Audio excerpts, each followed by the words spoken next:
A few years ago, I checked my bank account and saw a number that made me uncomfortable.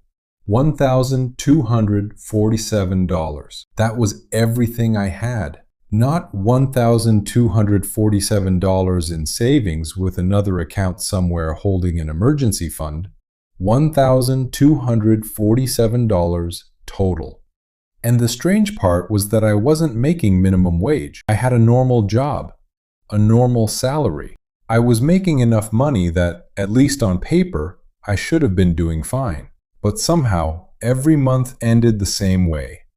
Paycheck came in, bills got paid, I spent a little, something unexpected happened, and by the time the next paycheck arrived, most of the money was gone. I had convinced myself that building serious savings was something people did after they started making serious money.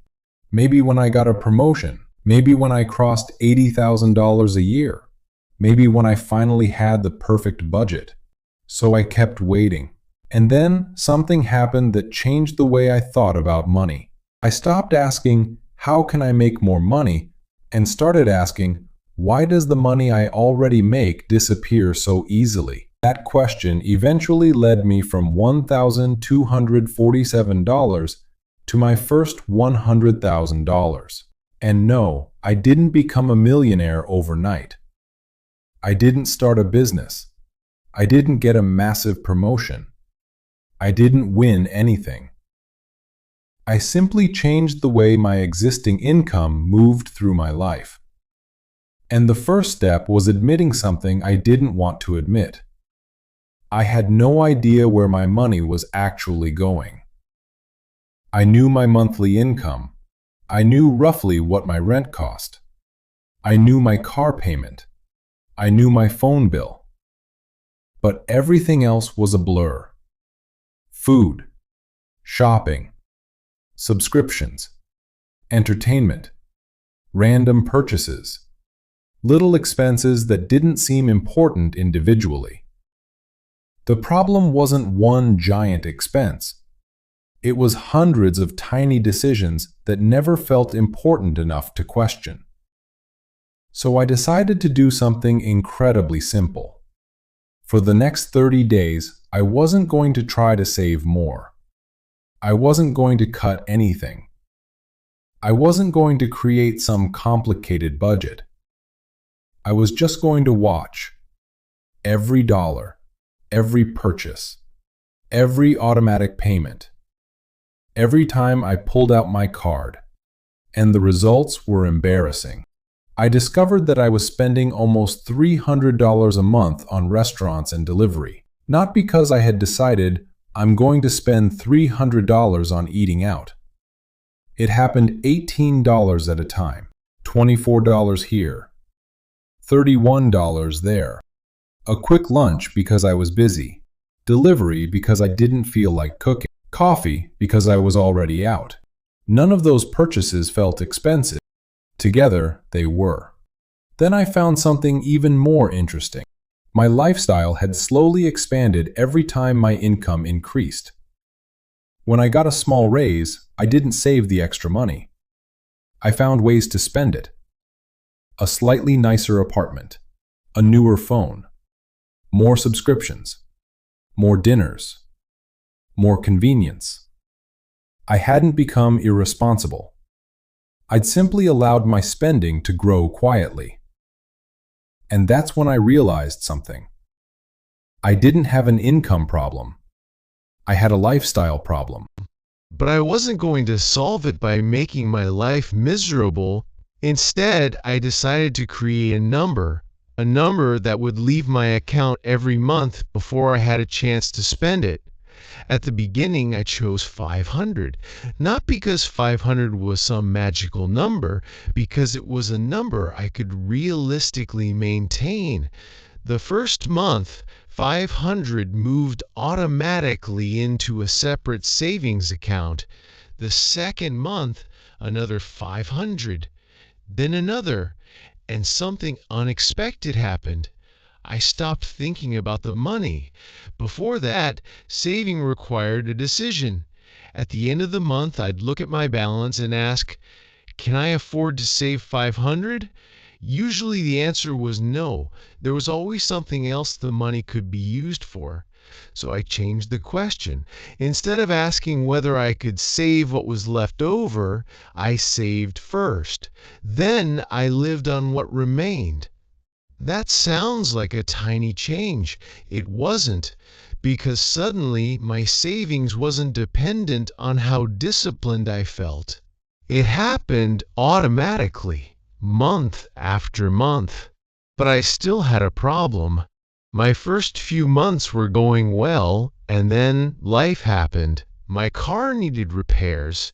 It cost $1,600. Old me would have put it on a credit card. Then I'd spend the next several months paying off the repair while trying to save again. Instead, I used part of my savings, and for a moment, I felt like I'd gone backward. I had worked so hard to build that balance, now it was smaller. But then I realized something important. The savings account had done exactly what it was supposed to do. It protected me from debt. The money wasn't wasted. It had protected the rest of my financial life. That changed my relationship with saving. I stopped thinking of savings as money I wasn't allowed to touch. I started thinking of it as money that gave me options. And that distinction became incredibly important. Because over the next year, my savings started becoming less fragile. I kept the automatic 500 transfer. But I also started capturing extra money. Tax refund, part of it went into savings. Bonus, a portion went into savings. Cash gift, some went into savings. But I made one rule. Extra money could accelerate the plan. It could never be required to keep the plan alive. That meant my normal paycheck was still doing the heavy lifting. Then I made another change.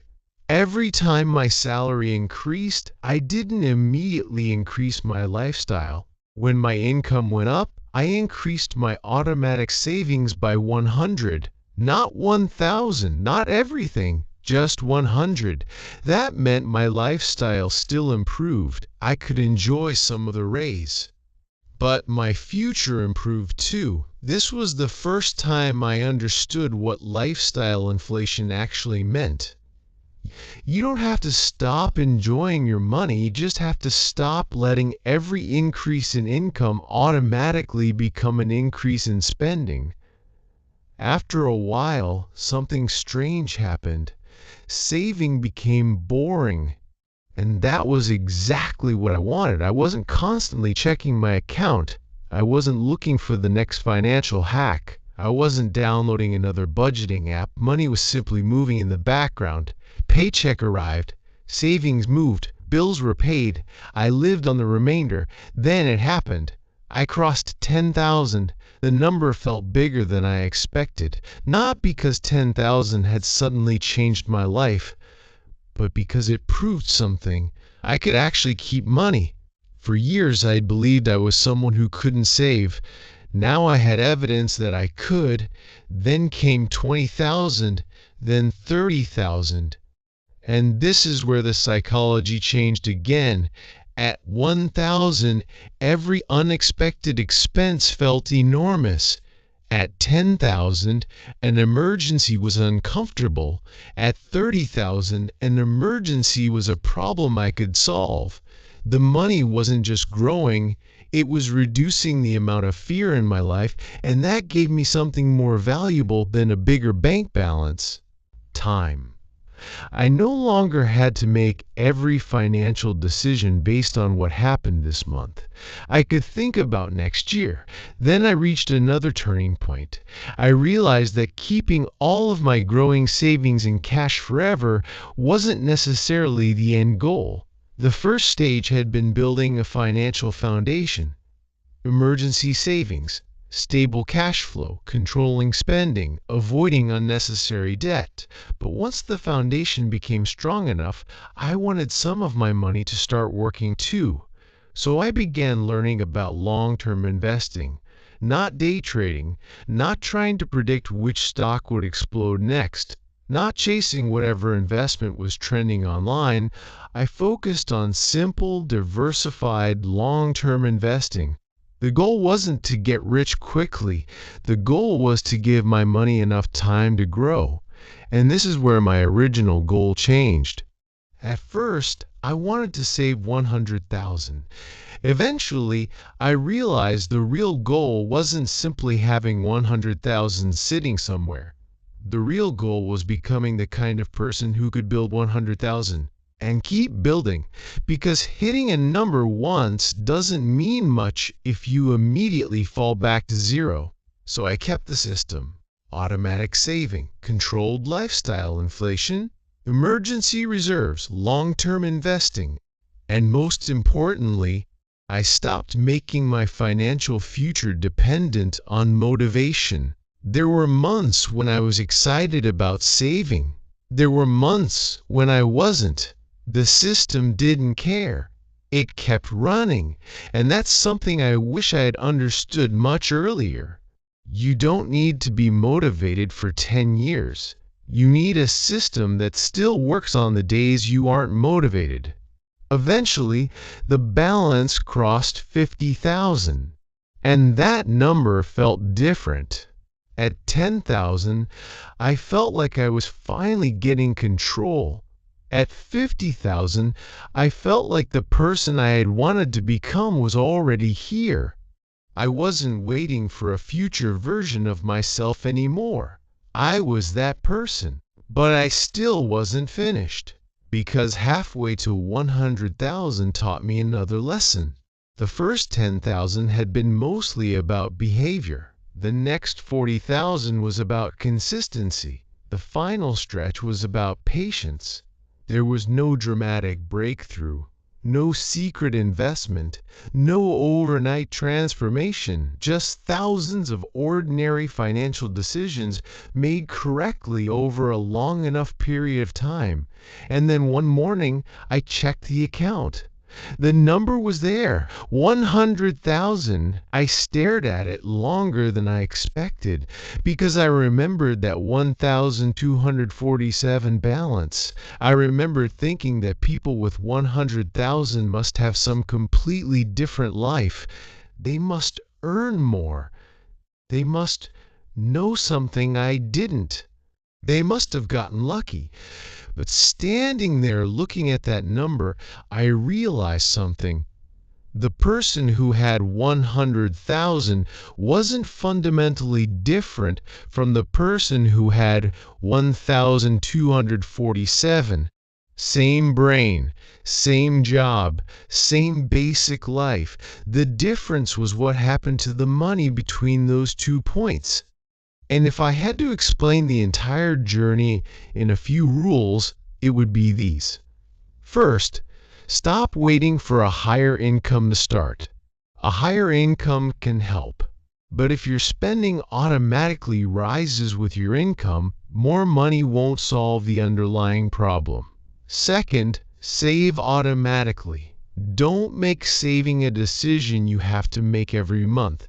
Make it something that happens whether you're motivated or not. Third, find your invisible spending. You don't need to eliminate everything you enjoy. You need to discover what you're paying for without actually valuing it. Fourth, don't confuse using savings with failing. An emergency fund exists because emergencies happen. Using it doesn't mean the system failed. It means the system worked. Fifth, when your income rises, let your savings rise too. You don't have to give up every lifestyle upgrade. Just don't give all of your raises to your present self. And finally, give the process time. This might be the hardest rule of all, because financial progress is usually invisible before it becomes obvious. For months, it can look like nothing is happening. Then suddenly you look back and realize the small decisions you've been repeating have become something enormous. That's what happened to me. I didn't save 100,000 with one brilliant decision. I built it with hundreds of ordinary ones. One automatic transfer, one unnecessary purchase skipped, one raise partially saved, one emergency handled without debt, one month of consistency followed by another, and another, until eventually the number that once seemed impossible became normal. If you're currently looking at your own bank account and thinking, there's no way I could ever save 100,000, I understand that feeling. I used to think the same thing. But don't start by thinking about 100,000. Start with the first 1,000, then 5,000, then 10,000. Build the system before you chase the number, because the biggest change isn't the day you reach 100,000. It's the day you realize you finally know how to build wealth on purpose. And once you know how to do that, 100,000 isn't the finish line anymore. It's the beginning.